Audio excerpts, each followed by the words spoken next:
said, who's here? Somebody's here. Tell me where they are. And I said, there's nobody. And then they left. But I was never able to get a full answer from my family about what that was. I was told, you don't remember it. That's impossible for you to remember. Nothing happened. And it was only talking to my brother. Sometimes we would start piecing the stories together.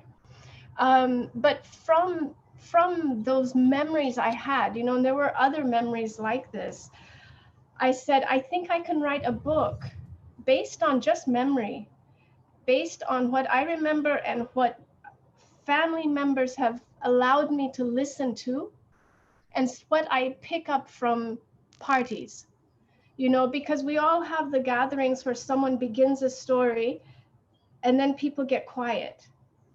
And you realize that there's something there that no one wants to talk about. And without realizing it, I was keeping all of those things. So the research for that first book happened after I created a very rough draft of the book. I knew I could write this thing, but I knew eventually I would need to do the research to say, okay, the revolution started this date. I think there were battles on, there were gunfights in these years. This was the war, when the war in Somalia started. I know this, I had to put things in historical context. But I understood or knew enough to begin to write. It was a very interesting process. It was only after the book was published and my family read it that then my mother said, okay, I'm ready to answer your questions now. But it was after that. That was a very different process. And I was in conversation recently with Adam Rata. And he was talking about, he lives in Canada, but he said, I never left those years. He said, you never leave those years. And I completely understand that. For him and for me, I was so young, but I never left, because you have questions. And when you ask, how did I get to America? Why am I here? You look back, or I look back. But because there were so many holes, I started to research. But I remembered surprisingly a lot. That is a profound, a very interesting story indeed. But you have no recollection in memory of course, you've never lived through the Italian invasion, and of course that's a completely different period, and that should have demanded going through a lot of historical archives, historical documents, and what the political, social, and economic context looked like back then. And it's a fascinating. So, what's behind the title? How, by the way, how do you give titles to your books? And what can you tell us about the Shadow King? How did you come up with this title? Well, this is a good, because the Shadow King initially was for me. I wondered when I was researching 1935, 1936. I wondered what Ethiopian fighters felt when Haile Selassie left the country. This was the first emperor that left his people in the midst of a war. And how demoralizing would that have been to many, these farmers who were risking everything, these people, these villagers who were risking everything, and then to find out, because of course the Italians made sure everybody in Ethiopia understood that their emperor, had left them. They were going to break the people's spirit in addition to breaking them physically. People knew that he had left, and I wondered, what would somebody do if you had an army? If I had an army, what would I do fighting in the highlands of Ethiopia?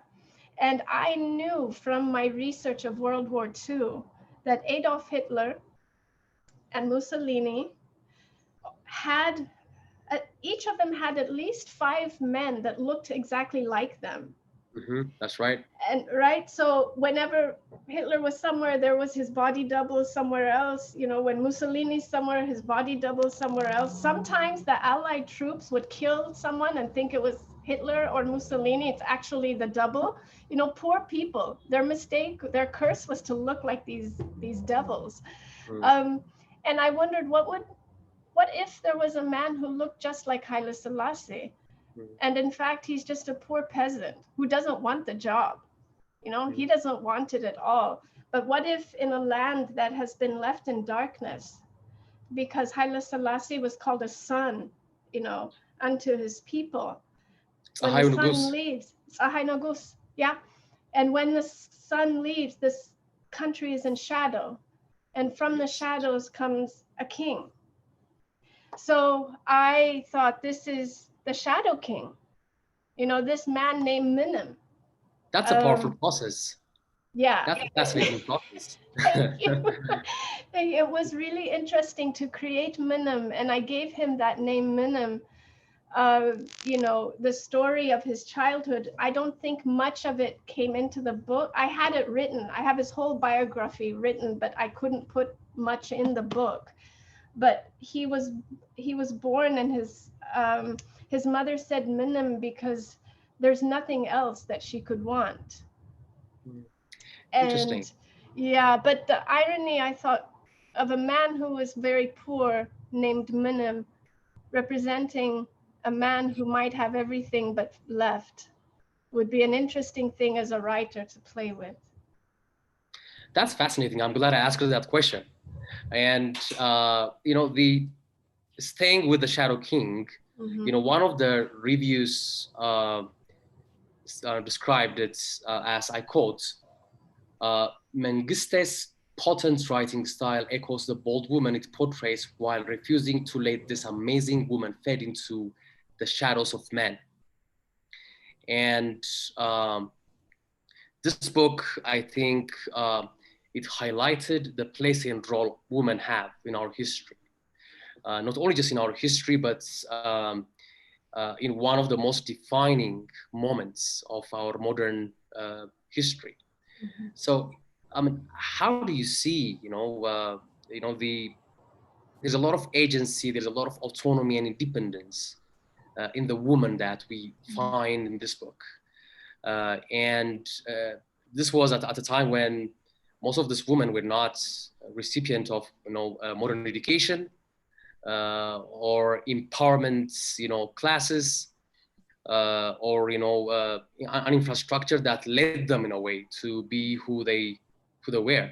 So my question now is, of course, how do you see the role of women in our current political and public life, especially in light of the such fascinating and powerful stories of women throughout our existence? I think I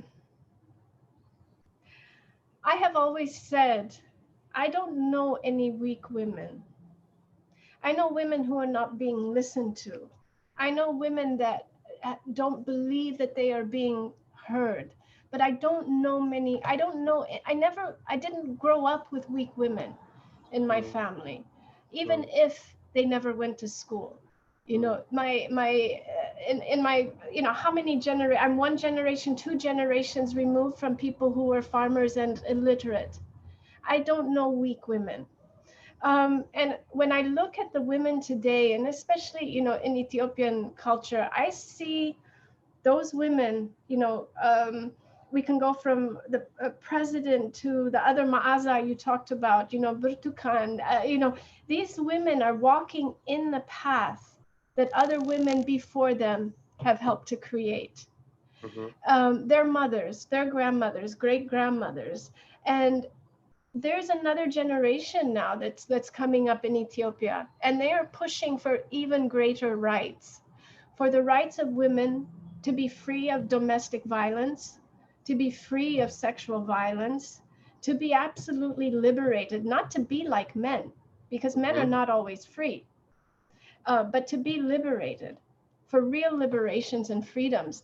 And I see those women, those younger women too, just they mirror for me the battles that Hirut in my book was also fighting.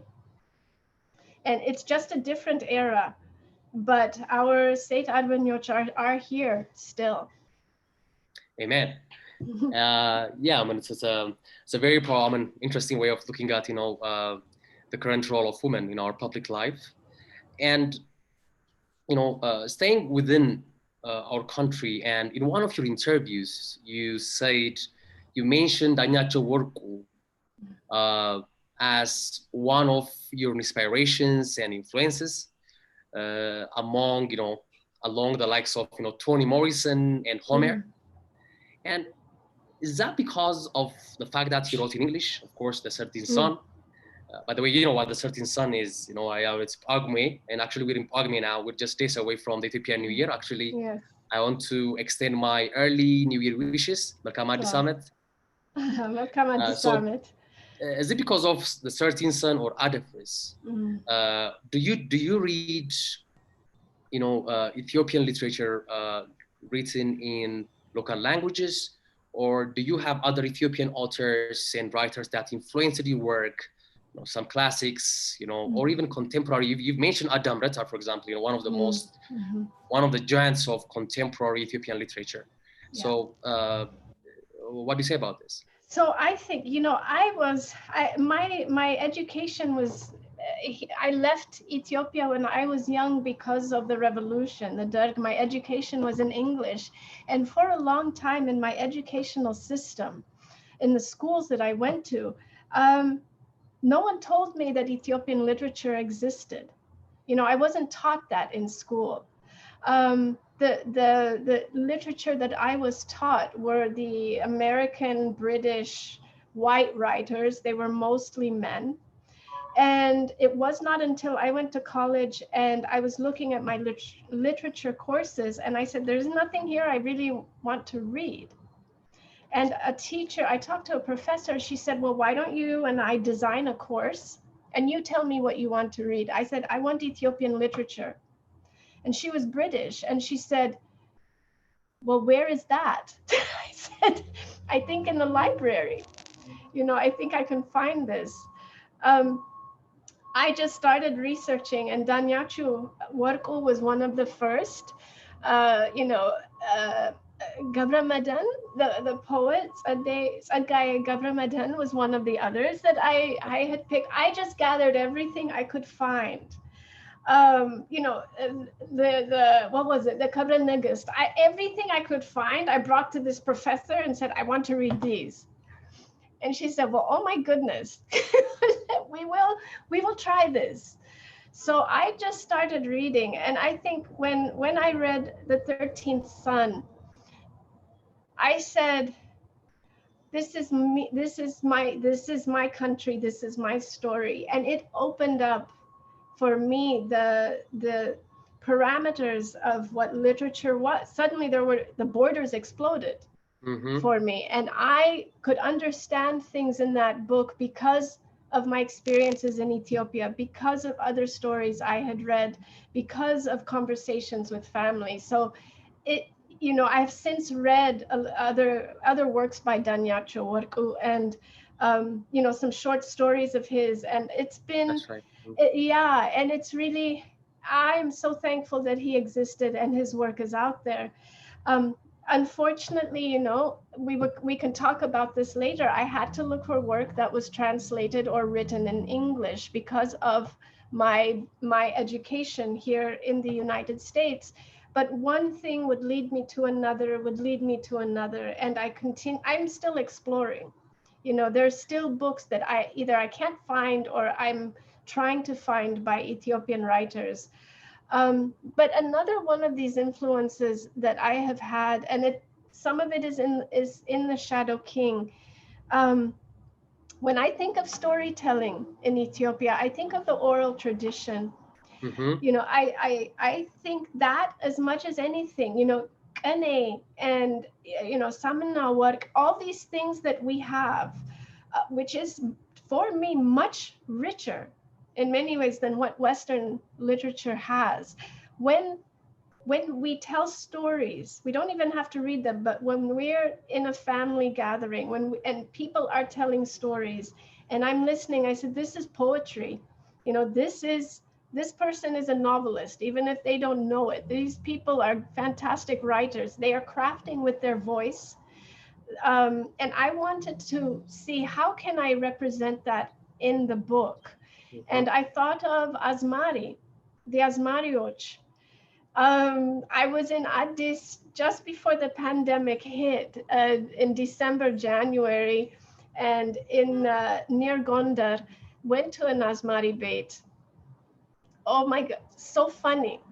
You know, so funny, so embarrassing, so, Yeah, true. you know, but I was watching this woman and I said, she's magnificent and she's brilliant because within a minute, she knows exactly how to pick on somebody.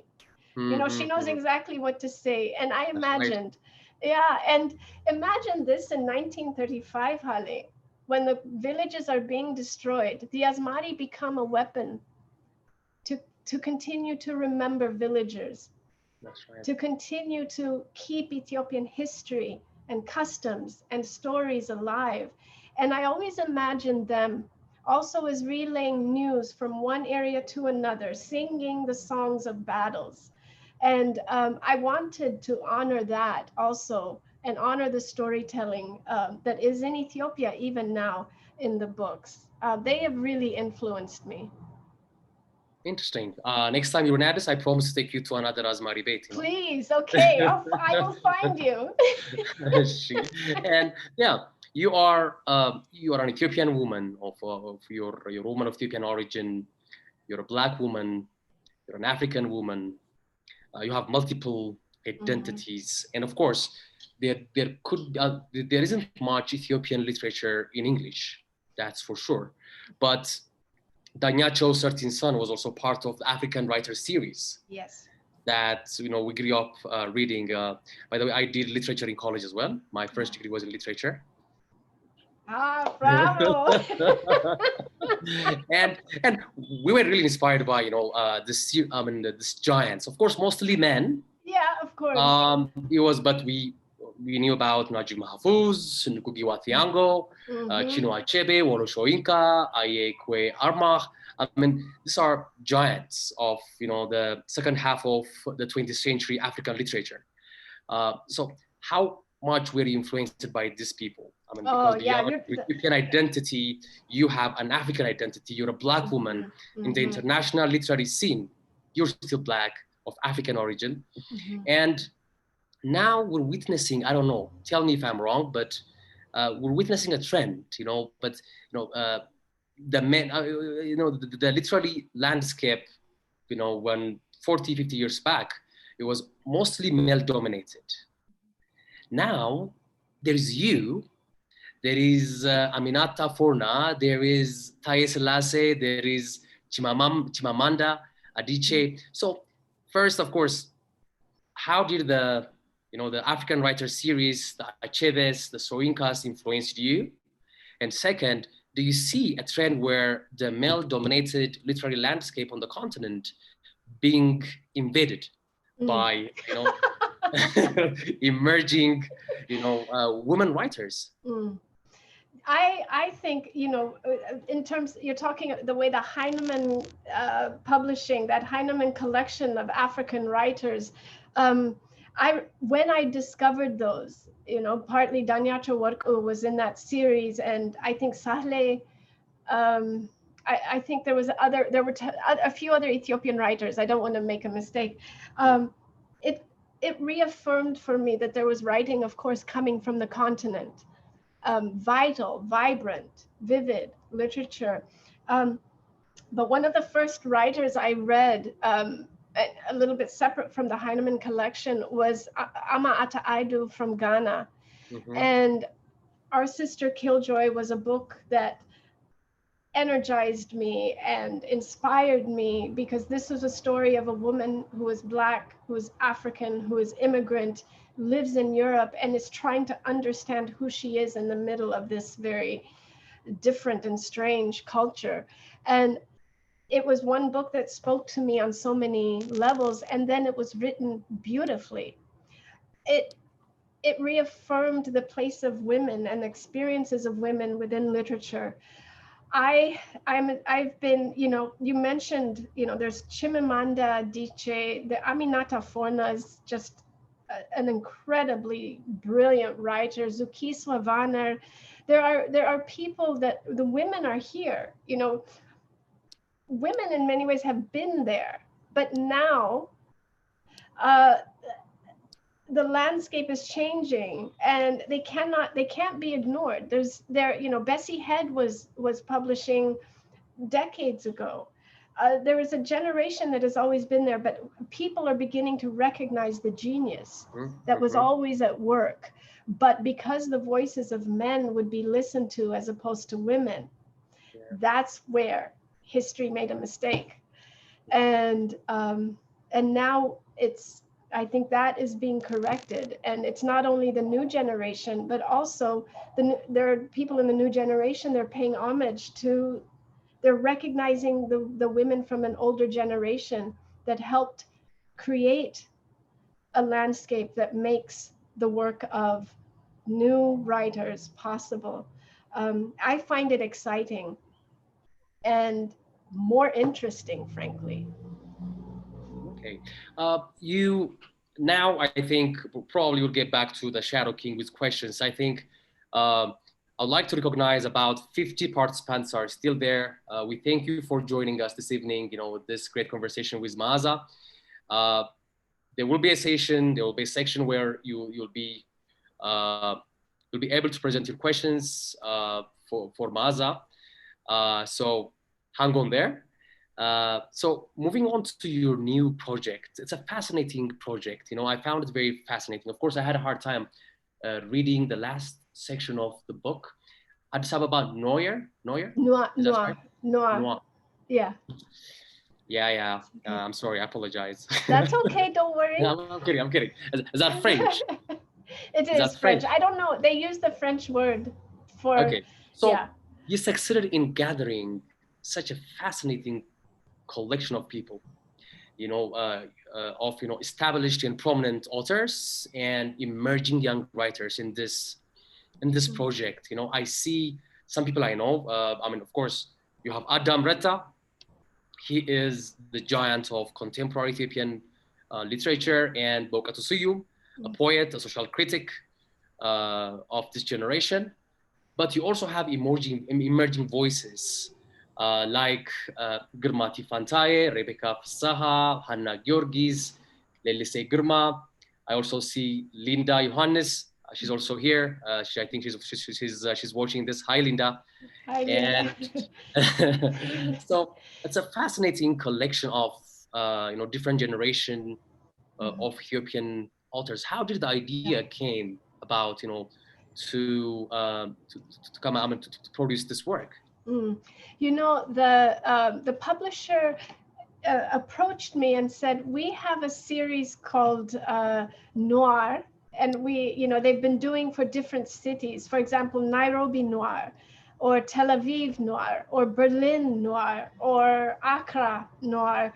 And the publisher, Johnny Temple, said, would you like to do an Addis Ababa Noir?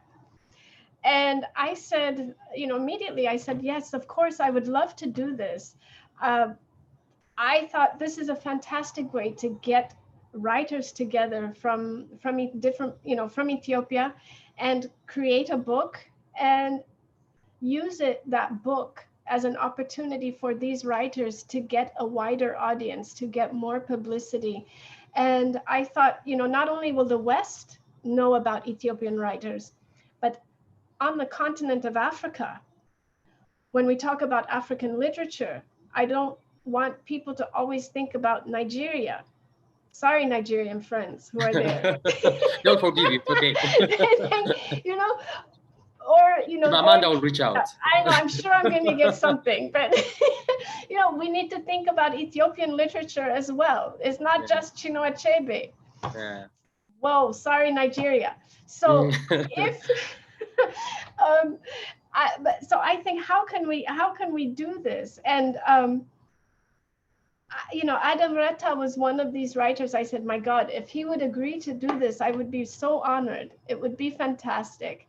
It took a long time to gather all the writers. You know, I could get one or two or three or four, but then others I would ask would say, I don't have the time, I'm working on something, or somebody would say yes and then drop out. So to gather these writers together took a little bit of time. But when that compilation was finished, when I gathered them, I said, this is wonderful that they are here. And there's a mix of, you know, men and women. They're written in English, but also written in Amharic and translated. There are writers from they were all picked different sections of Addis Ababa. There were people writing about different topics, some political, some not. And it was interesting and really a joy to work with that. Yeah, and I think, you know, I was trying to look at, you know, the different sections of this book that I will not again try to pronounce. You know, one of the contributors, Tafari Nguset Afa, he tries to explore, the probably one of the most written about historical moments in modern Ethiopian history, the 1974 revolution, and communal tensions, ethnic tensions, ethnic violence, and of course it's a problem that we still facing in this country. We still have a lot of communal challenges. We still have problems with nation building. There are a lot of debates about what needs to be Ethiopian, and a lot of debates about history, historical figures, historical institutions, and about what kind of nation we try to envision for the future. So I think Tafari tried to look at that, ethnic tensions and violence from the perspective of 1974 revolution. But the question here is, for you, what do you think literature can play? What is literature, the role of literature, in nation building, in easing communal tension and violence?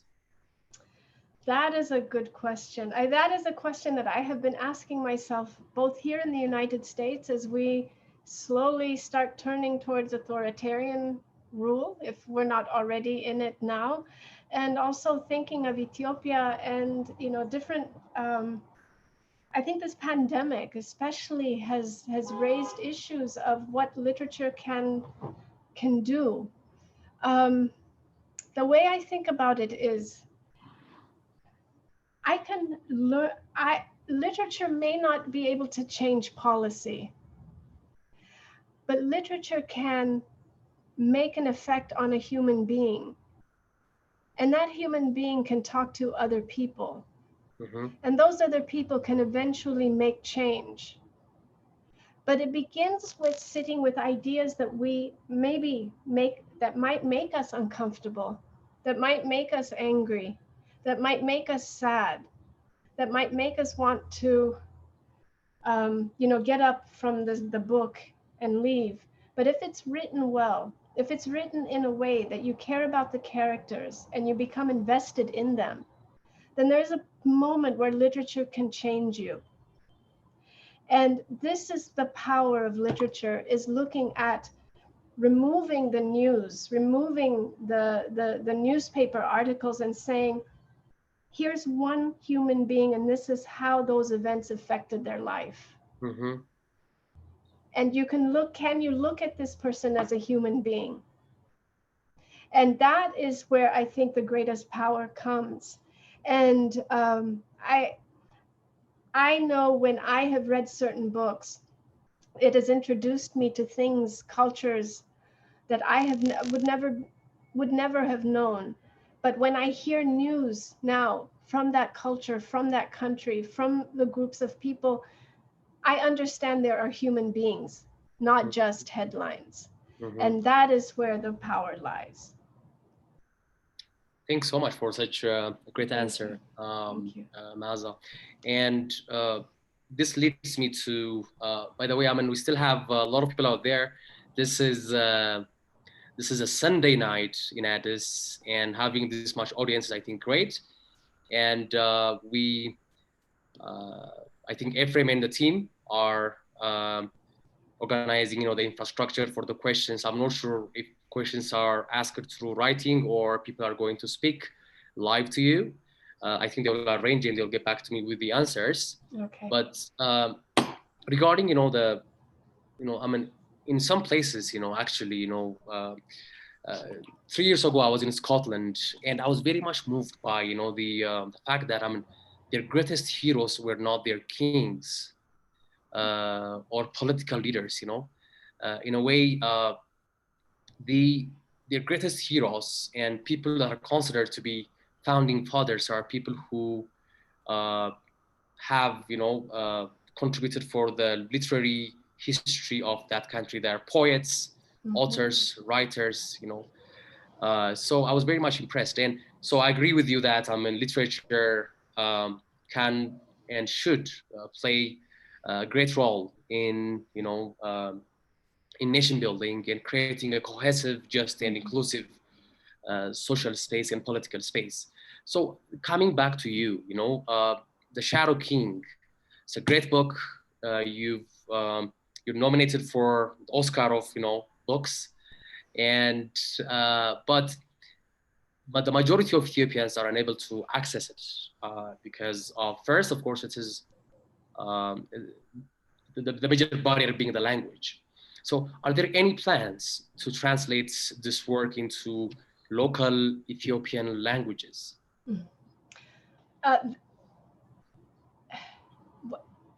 I don't know if it's a yes or it's not a no. That question is not a no. But we are in there's some conversations happening. That's what I can say. There's some conversations happening. Yeah, it is a start. And I think for the first time, I feel more hopeful that it is going to happen than I have in a while. And so my dream is to have this translated in Amharic,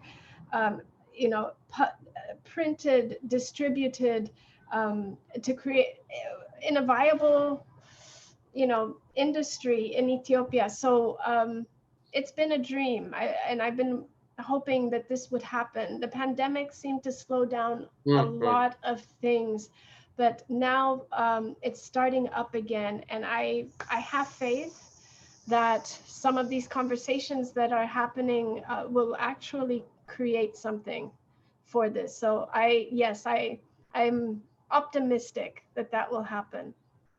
Yeah, this takes me back to the one of the topics that I really want to address and raise in this conversation. The issue of language representation. It's about language is a key element. Both at the international level or at the global. At the national level, it's the greatest tool of hegemony, as you know very well. You've lived in Italy, and definitely you've read Gramsci, and Ethiopia is one of the oldest countries on the continent, but its stories are not well represented on the African literature landscape. And I believe language could be one factor, that prevented, of course, the overall literary landscape is not a very rich one, considering the history of the country. And the long history of statehood and the long history of literary culture in this country. But language also played a role, even the works that were written in local languages, they are not known for the international, audience. So, for most African countries, because of colonization, or Western education, people are taught in English, or their working languages are international. So they have access to the international markets or the international platforms. So how do you see the prospect of, usually the greatest books from Ethiopia that are making into the international market are people like you or Mengiste, people who leave the country with Ethiopian origin living somewhere else.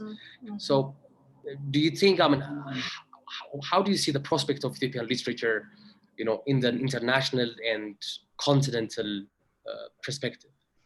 Thank you for that question. That's really something that I have been thinking about now for a number of years. Um,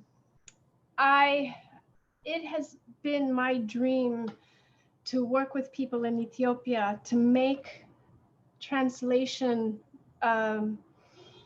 possible, available, uh, to train translators from the different languages in Ethiopia into English, to train, people move from English into some of the languages spoken in Ethiopia. I think that this is the greatest barrier because the literature is there. And I think that there is an audience. But the translation has been that challenge, but it is not impossible. And in fact, it's very easy to get past this. So I don't want to say very much, but I am in talks with some people, and I'm also very personally interested in what I can do to help create a translation industry in Ethiopia. It's part of the publishing industry. You have editors, but we also need translators. How do we develop that talent? Mm-hmm. How do we encourage people to do that? How can we create platforms? Because the one thing the pandemic showed me very quickly is that when we get online, there are no borders. When we are online, there's no need for a visa to move from one place to the other. And this new landscape that we've entered into through Zoom or through whatever, Google Hangouts or any other things, it's completely erased one of the biggest barriers for most of this education, which is travel and cost. And how can we take advantage of this? I have, it sometimes will keep me awake at night thinking about this, but I am deeply passionate about exactly what you are saying. The literature is there. Where are the translators, and how can I and other people who are working also with this endeavor, how can we bring those translators forward and train and give them access? So if there are people who are translators and interested in this, I hope that I can hear from you in some way. It may not happen tomorrow, but we are in the process of making it happen. Yeah. I think one of the objectives of organizing such platforms by Hohe, I believe, is also to facilitate, to create an industry, because right now, I think I don't think we can say there is a publishing industry in Ethiopia, because an industry needs to have a comprehensive ecosystem that includes, of course, a translation, the translation element of the industry. And I believe Hohe takes this comments from you very seriously, and it will continue to work on facilitating the translation of Ethiopian artistic and literary works into international languages. So I'm almost done with my time, so I have to leave the time for the audience that's waiting patiently. But before I leave, I want to get back to you say one of the things that keeps you at night awake, that keeps you awake at night is the issue of this how to make the literary work in Ethiopia to the international audience. So that's with that question, I want to ask how does your writing process look like? I mean, do you have? Please describe us, your writing space and time. I mean, do you usually write at night or at daytime? Where do you write? At the office, at Starbucks, or where do you write? I mean, usually, I think people who write at Starbucks are pretenders, I'm kidding. Halle, you just showed I usually go to Starbucks. I mean, to project, a smart look, that I'm a serious person. Where do you write and when? Oh, and there's someone said which music. Well, this is my right. I'm at my writing desk right now. I don't know if you can see. If I have photographs in the back here. They're okay. I'm gonna move this camera. Please. Okay. Ah. Can you Whoa. see? So I this is see a my lot of writing old space. pictures. These are old Wow. pictures. I These see a are lot of the. old pictures. They're all old. Yes. Yes. Yes. That's your setting. This is my space. Okay. This is my space. So when I am writing, I have these people like this. Whoops. This person here staring at me. Okay. You know, these are the people that were around me when I was writing my novel. And it was an inspiration because these are photographs from 1935. This is 1910, maybe 1913. This one here. But I have these photographs, and this is my desk. This is the place I write. I will. It's generally quiet. I listen to all different kinds of music. Somebody said This is it a great depends on picture as well. Yeah. Yes. Yes. And Is this part of the pictures? it is that one is somewhere in a frame. Yeah, a little bit away from here. Okay. But she's now in the book, and Okay. I use those as inspiration. I used them as inspiration for my scenes, and I write at my desk, but I will sometimes go to a library, and it's a very, very quiet place. I can sit in a corner where nobody walks by because nobody wants the books that it's near, the desk is near, and I write there. I don't write at Starbucks, but I will sometimes go to a cafe. Yeah, I will go to a cafe when I have really bad days. I will go there and pretend to write. But really, yeah, the writing happens at the desk, and when I am on deadline and I have editing and I am, every day I'm in the morning, I will sit and write before I start the rest of my day. On weekends, I'm not teaching, I'm not working, I sit and I write. So my nights are sometimes taken, but my mornings and then the weekends are taken, which means that through the years of writing this book, I really did not have much of a social life. I was not visiting friends. I was not doing those things because all of the time was taken with the novel. Now I'm in between books, which is a different process. I am in between jobs. I don't want to say unemployed.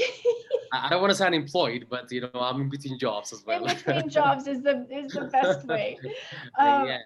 And I keep a notebook. I keep a notebook, and I take notes on ideas that come up, and once the ideas get solid, so, really solid and start to grow. Until then, I'm just taking notes and reading, but I'm doing that every day. What book are you reading right now? I just finished.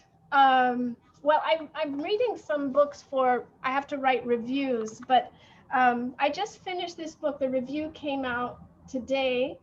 It's Yad Jassi, and she's writing about a Ghanaian immigrant family living in America. Wow. A really wonderful book.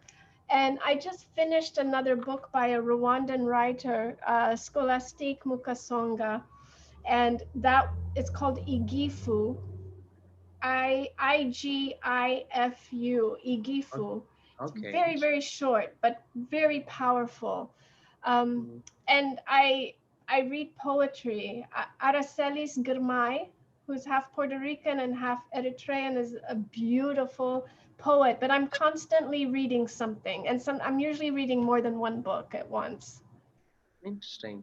Yeah. So staying within the reading thing, I always debate with my friends, who love audiobooks. Is listening to an audiobook equal to reading a book? Oh no. It's not, huh? You really want to start a war, Holly. No, I'm kidding. So, I'm kidding.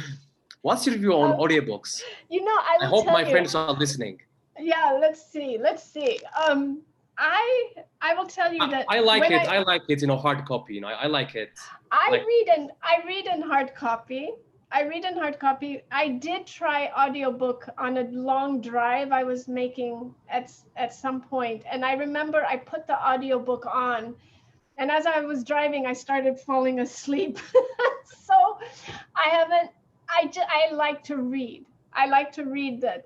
So I'm sorry to so in disappoint some of short, your you're saying friends. that listening to an audiobook, and I mean, people who listen to an audiobook shouldn't say they read the book. Oh Almost. no! Okay, I'm kidding. Really? Okay. I think I have to. I think you can start responding to some of the questions in the chat room. Okay. But I think there's a mechanism. I just received a text from a friend telling me that people also can raise their hands and present their questions directly to you. And I don't see. I hope our technical team is there. I mean, I think they're receiving questions, but while we're trying to get some hands from the audience. So just probably the last question from me is, because you start talking about your process and you've shown us your your notebook where you jot down your ideas. I hope nobody took a screenshot and stole your idea. But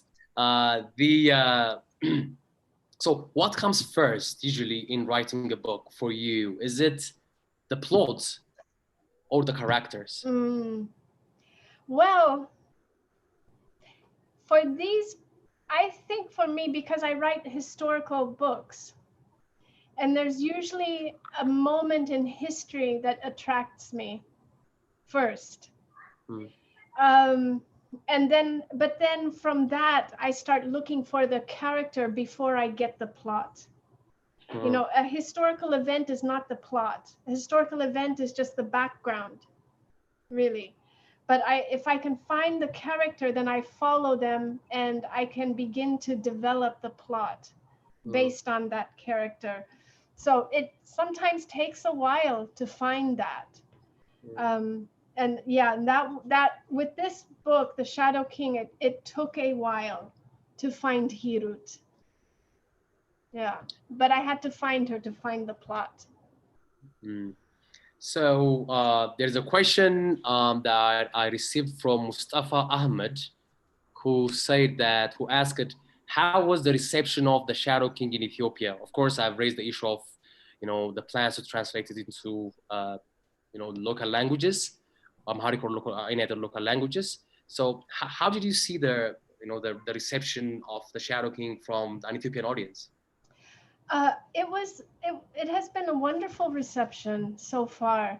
What has been most interesting for me is the messages that I will get back from Ethiopians saying, because of your book, I talked to one of my relatives and I found out that my great-grandmother or my aunt or my grandmother was involved in the war and I had no idea. Or they will talk to their family and discover things about their grandfather or great-grandfather or uncle's stories as well. Those are amazing to hear. It feels like this history is opening up. We know part of the history, but I really don't think we know all of it. And that it's been wonderful to see that reception. So I think we're moving on to a screen now. Yeah. And there's another question from Tadde, who said Addis Ababa. What was the last thing? Noir? Yeah, noir. The French word, yeah. Addis Ababa Noir. Is Addis Ababa Noir strictly about dark story series? He's asking, is there another version for bright story series? Oh, that's interesting. Well, the noir, the word noir is a genre. It's a genre of writing that's mostly detective, crime, suspense, thriller stories, and so the publisher wants to do a series of these across different, cities in the world. What are the noir stories for Tel Aviv, for example, or this? So the noir series is specifically dark stories. That is the publisher's framing of this whole series. They are shadow stories. So it's it's interesting when I was talking to the writers, because in Ethiopia, Ethiopian literature doesn't really have a noir tradition. Detective series, that's noir. Crime fiction is noir. It's all under that. It's dark. They're darker. Okay. And so when I was talking to the writers about what noir is, I said, these are stories that have no, there's no moral at the end of a noir, of crime fiction. It's really, so I told them, there's no real happy ending here with crime stories, suspense stories, scary stories.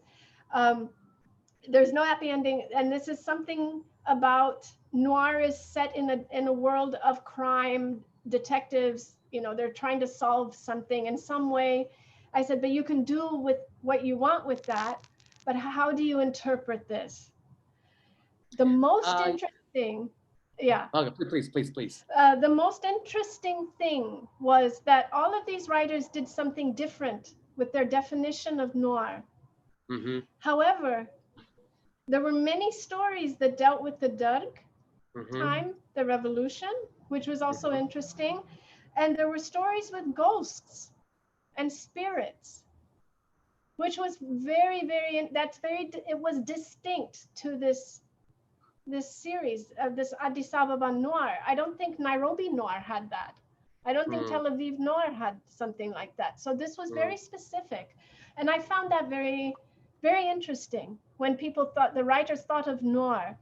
And I asked Adam Retta how he interpreted noir.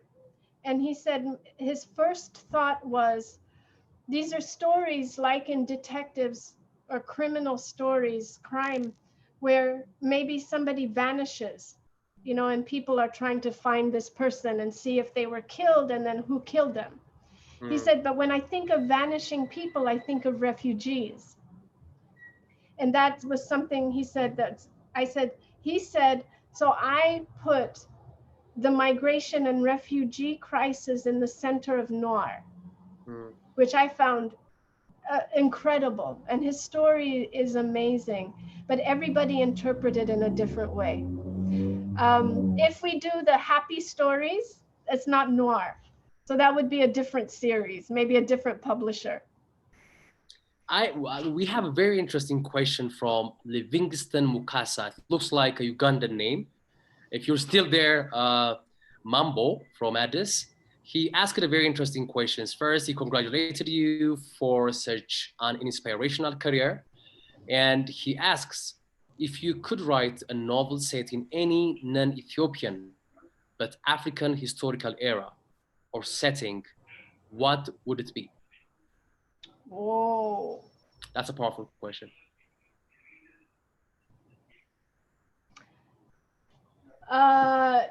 If it's not Ethiopia? This is a strong question. I mean, this is hard. It made you pause. You never paused for any question. Okay, wait. I think I know. So this is what I would do. I would write a story set along the Arab slave trade.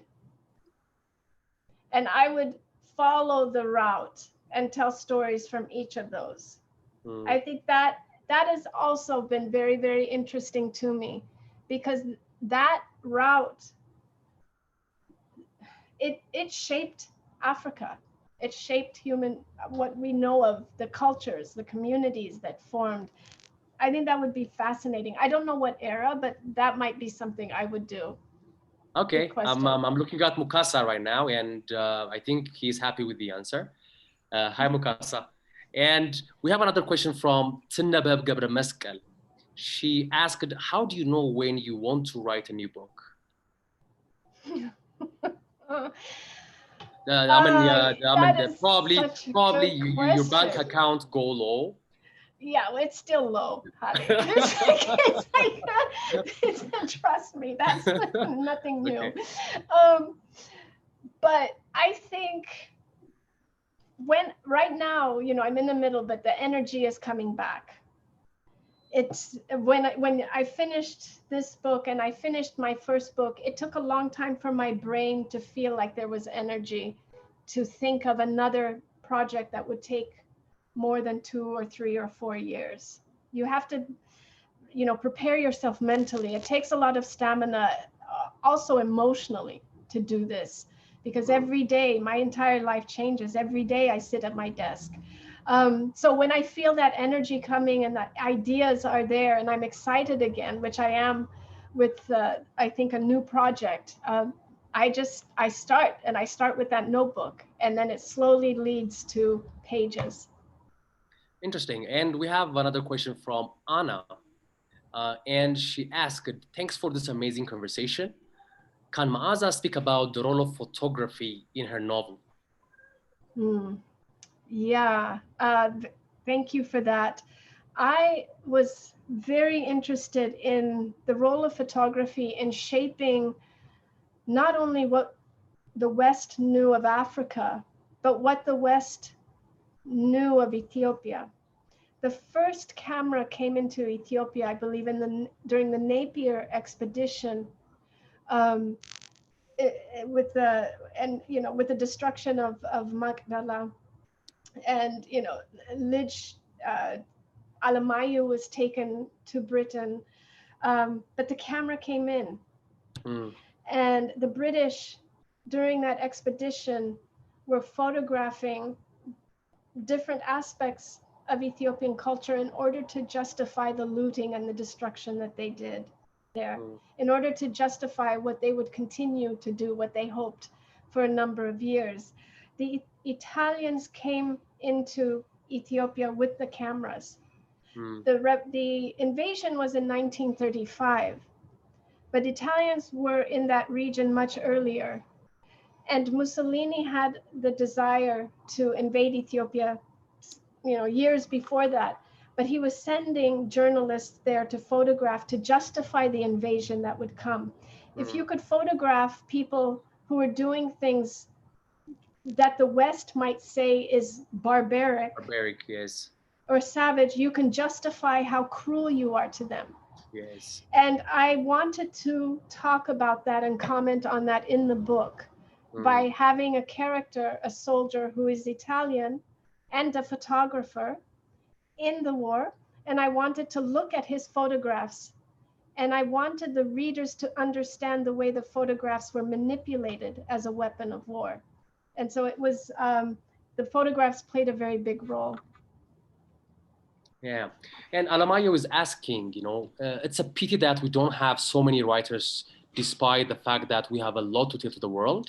So my question to you is, as a father who would like to encourage his children to read more and to write more, what would you advise me to do that I can nurture my children's writing passion? Mm. No matter how old they are, read with them. And if they are children, read to them. But if they see you reading, it will be very normal to pick up a book. And it doesn't matter what you read. It doesn't have to be difficult. It can be just something very simple or something that you enjoy. People sometimes tell me I feel so guilty because I like romance books. And I say, read them. It's just that your reading is the most important thing. I read comics.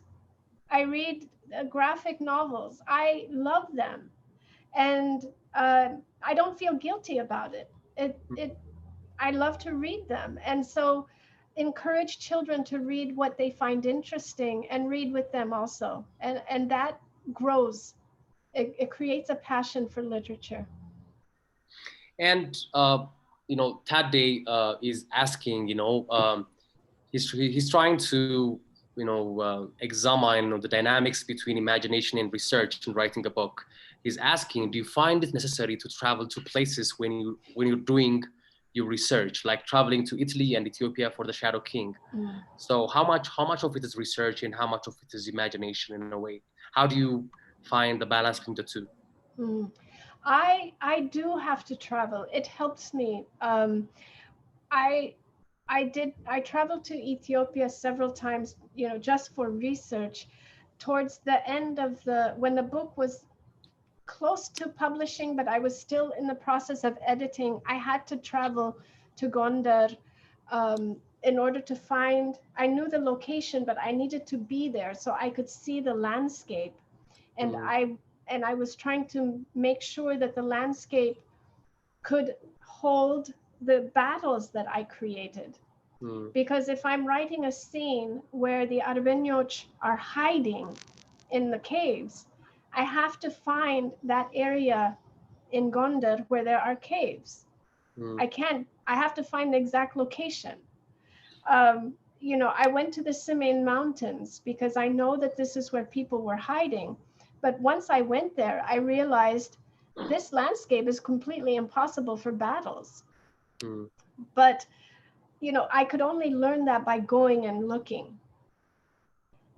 So it was important. And same thing in Italy. I needed to go to some of the places where Ettore's parents lived, where he would have grown up, because it helped form for me a world that I could put them in. So it is, who knows now with this pandemic, maybe it's just through Google Maps, but I tried to Google Map Ethiopia, some of the highlands areas, and it's just not very good. So I had to go there. Okay. And I remember, I mean, I've been following you on Twitter for years now. Your I mean, it's always a joy to follow, what you tweet and post on Twitter. And we somehow followed, the ups and downs of, the writing. We followed the completion, the publication, of the Shadow King. It was out there. It was public, and it's such a joy, I mean, to witness that such a book that we followed, its writing and publication, the ups and downs of its production has made it to be one of the best books of the year. And my question here is, what is your favorite part and your least favorite part of the publishing journey? And to also tell us about your first, I mean, your first book was received very well. What was the journey like? So, well, the journey was long. Uh, this between the first book and this book was 10 years. It was a long process, and when I was in the process of publishing or writing The Shadow King, I really did not know for sure if I would finish the book. I was in the middle of the book, and it didn't seem to be going well. I didn't like what I was doing. I wasn't sure that I was getting the characters or any of that. But the process of writing is that despite those things, you keep writing.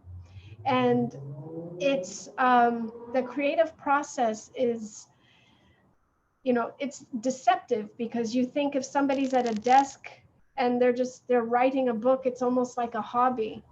But this is real work, and thinking and research and creating a world and making it believable to yourself. It was a difficult process. It was many hours, many weeks, many years of work and doubts and fears. Mm. I didn't think I would get the book finished. So when the book was finished, that was enough for me. I was thrilled and then when the reviews started coming and people, were understanding the kind of story I wanted to tell, that felt like an honor. And I was deeply grateful. And sometimes it was very emotional for me to get those kinds of responses. And now that it's on this list, I have no words. I think when my editor called me to tell me the news that I was on the long list, I couldn't speak for a long time. And then after a while, I just started screaming on the telephone. So I'm overjoyed that it's made it this far, especially from those moments where I didn't know that it would happen. But my favorite part of this process is really when it's done. But the editing is also, it's also fun. So those of you who are writing and you're doing your first draft, just, it's okay. The best part is really the editing of what you have. It's somehow, you somehow responded to the question from Guru, who asked, Maaza, before even publishing Beneath the Lion's Gaze, what were you doing profession-wise, and how did your economic situation at the time facilitate your penning down the novel? Oh, my economic situation? Yeah, Mom. I think he's asking, I'm assuming it's a he, and he's asking, what were you doing profession-wise when you wrote Beneath the Lion's Gaze? I was a graduate student. That's an excellent, I will tell you, I mean, the economics of writing is something that maybe we don't talk enough about. It's a whole other conversation, but I was a graduate student. I was supporting myself. I was working full-time, taking classes part-time, and then writing in my free time. I was in school with people who didn't need to work, who came, who just, they didn't, I had to do it. There were other people supporting themselves, but I had to work. And it's part of the reason that my education took longer.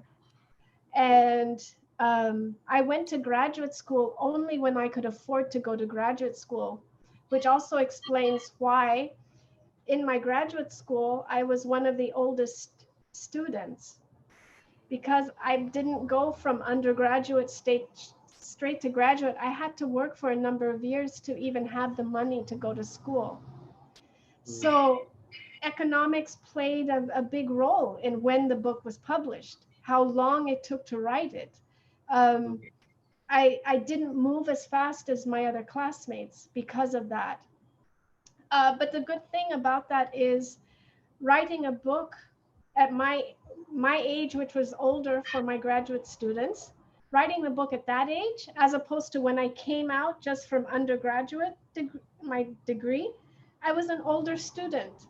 I had lived more, I had worked more, and I really knew the story that I wanted to write. I don't think I could have written that book right out of undergraduate years. And those years helped me become a better writer, even if I didn't know it. So I'm glad for those years, but economics was a big part of how quickly I could write both books, frankly. I was constantly working. Last two questions, one from Abraham Gudisa, and the last one is another one from Tade. I will start with Abraham Gudisa, who said, thank you for the book, Maaza. Ethiopia has been redefined since 1992. But English literature by Ethiopian authors, including your two books, paint a picture of Ethiopia where the country is only the Amharic speaking and of the Orthodox Christian. Is there a fair assessment to say that your book has imperial/nationalist undertones? I think that's an interesting question, but one book is not going to answer everybody's imperatives. I wrote from a perspective that was what my family knew. I was listening to stories of my family, my uncles, my grandfather who had fought in the northern highlands of Ethiopia. I was interested in those stories, but I was also very interested because of what I witnessed as a child of the distinct class systems in Ethiopia. what I began to understand of the way that the poorest of the poor are treated, people who were enslaved, and that no one really wanted to talk about, those things captured my imagination. I think that there need to be more stories from different groups, different perspectives, different different vantage points of history. The fact that this book should never be thought of as the single history of Ethiopia, I think that's unfair for any work of fiction. This is fiction, not a historical text. So I encourage everybody to write, and those who are eager to see their stories up should be writing those or encouraging other writers and helping to give them a platform. But no writer, no voice, no critic has the only story in Ethiopia. That's impossible. With 90 million people, it's not going to happen. It's more than 100 now. Now more than 100. Yeah, and I think the last question from the audience, and probably for myself as well, we're almost there. It is from Tade. I think he's been following. He's been following this conversation very, very closely. And he said, you mentioned your mother told you the untold part of the Derg/Red Terror stories after The Lion's Gaze was published. Do you think it would have changed the storyline if you had been told the complete story? That's such a good question. Yeah, it's a very good one. You know, what she told me, again, I was basing the Beneath the Lion's Gaze on just my own intimate memories. These are my own memories. And so when my mother was telling me some of the stories, what was very shocking to me was the way that what I remembered, actually what I had put in the book that I thought I made up because I couldn't remember everything. There were things she said, no, you didn't make that up. That actually happened in our family. That was interesting to know. And I think, so Tade, what was so powerful for me was the parallels between what I thought I made up and what my mother said, no, that was actually what happened. And memory is powerful. And I think we remember much more than we understand, especially when we're children. And sometimes we think we make something up when we're writers, and it's actually true. Thanks so much, Maaza. I mean, it was a very enlightening conversation. It was a great honor. It was a great joy to have you on the inaugural session of this conversation series by Hohe. We're very happy for you. Congratulations for being shortlisted for the Booker Prize. I hope it will go further. Thank you so much. And we wish you a happy new year. Thank you. We look forward to have you at this on a live event, sometime in the post-corona event, period. And I would like to, I'm surprised, Linda, one of the contributors to the Addis Noah, she was there. I was expecting some questions from her. She was quite loud. I don't know why.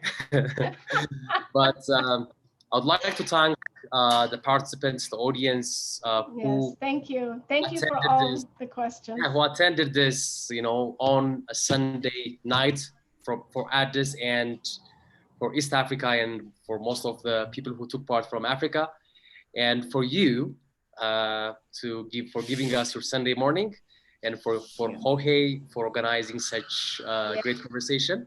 Thank you. And last words. Thank you, Hale. Thank you so much. Thank you to Hohe and Ephraim and for all of you that asked questions and joined in. This was really special for me. So thank you all. Thanks so much. Thank you, everyone. Have a great week ahead. And we'll sign up for future Hohe events. Good night. Good night.